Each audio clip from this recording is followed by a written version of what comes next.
আর ইদানিং কিছু হঠাৎ যে বামপন সবচেয়ে বেশি অত্যাচার করে গেছে মানুষের ওপরে, তারা আমাদের খুন করতে দ্বিধাবোধ করেনি দিনের পর দিন। তারা আজকে হঠাৎ বড় বড় কথা বলতে শুরু করেছেন। নরকঙ্কালের দল, পাষণ্ডের দল, অত্যাচারীর দল, মানুষকে মেরে ফেলার দল, বিসর্জনের দল আর দৃশ্য দূষণের দল। মনে রাখবেন, এদের মিথ্যে কথায় ভুলবেন না। দিদি যদি বলে দিদি করবে। দিদিকে মনে রাখবেন, সন্দেশখালিতে একটা ঘটনা ঘটলে আমার কানে আসবে 1 সেকেন্ডের মধ্যে। হিঙ্গলগঞ্জে একটা ঘটনা ঘটলে আমার কানে আসবে 1 সেকেন্ডের মধ্যে। মিনাখায় একটা ঘটনা ঘটলে আমার কানে আসবে 1 সেকেন্ডের মধ্যে। বাদুরিয়ায় ঘটনা ঘটলে কানে আসবে 2 সেকেন্ডের মধ্যে। বসিরহাটে ঘটনা ঘটলে 8 সেকেন্ডের মধ্যে আসবে। আমি সকাল থেকে রাত মানুষের পাহারাদারির কাজ করি। কাজেই আপনারা ভালো থাকলে, আপনারা সুস্থ থাকলে আমি ভালো থাকি, আমার মন ভালো থাকে, আমি সুস্থ থাকি। তাই সব সময় মায়ের কাছে আশীর্বাদ চেয়ে বলি, ওং জয়ন্তী মঙ্গলা কালী ভদ্রকালী কপালিনী দুর্গা শিবা ক্ষমা ধাত্রী সাহা সুধা নমস্তুতে। সংখ্যালঘুদের জন্য বলি, আল্লাহ তাআলা দোয়া করো, ইনশাআল্লাহ সবাইকে ভালো রেখো। আমার তপশিলি ভাই বোনেরা, তাদের বলি, আপনাদের দোয়া করুন, ঈশ্বর আল্লাহ আপনাদের দেবতারা সকলে, বনবিবি থেকে শুরু করে সবার আশীর্বাদ আপনাদের প্রতি বর্ষিত হোক। আমার ছোট্ট ছোট্ট ভাই বোনেদের বলবো, তোমাদের জন্য থাকলো আগাম অনেক অভিনন্দন। আমি জানি হয়তো একদিন শুনবো সন্দেশখালির থেকে একটা মেয়ে মাধ্যমিকে ফার্স্ট হয়েছে।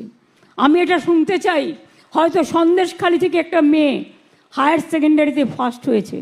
আমি শুনতে চাই কেউ ডাক্তার হয়েছে, ডাক্তারি করে ডাক্তারিকে অপচয় করা নয়, সেবার জন্য করতে হবে। এখন থেকে মনে রাখতে হবে, আমরা যখন জন্মাই আমাদের বাবা মারা একটা কথাই শেখাও, ভালো থাকো, কেউ হতাশ হবেন না, বিপদে পরিচালিত হবেন না। টাকা আসবে চলে যাবে, কিন্তু সম্মান কখনো চলে যায় না। সম্মান যদি চলে যায় সব চলে যায়।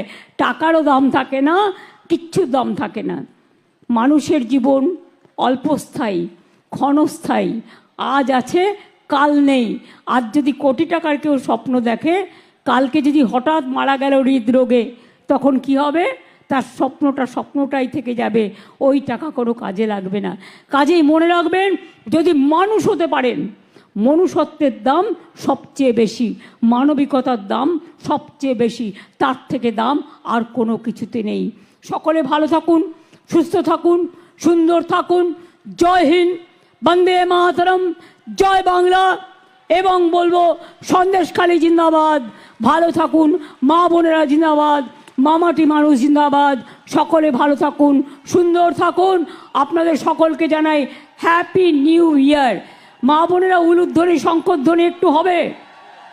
নতুন বছর আসছে, সবার জন্য শুভকামনা করে, সবার জন্য শুভকামনা করে অত্যাচার বিদায় হোক, জঙ্গি হানা বিদায় হোক, যুদ্ধ বিদায় হোক, দাঙ্গা বিদায় হোক, কুৎসা বিদায় হোক, অপপ্রচার বিদায় হোক, চক্রান্ত বিদায় হোক, মানুষের জয় হোক।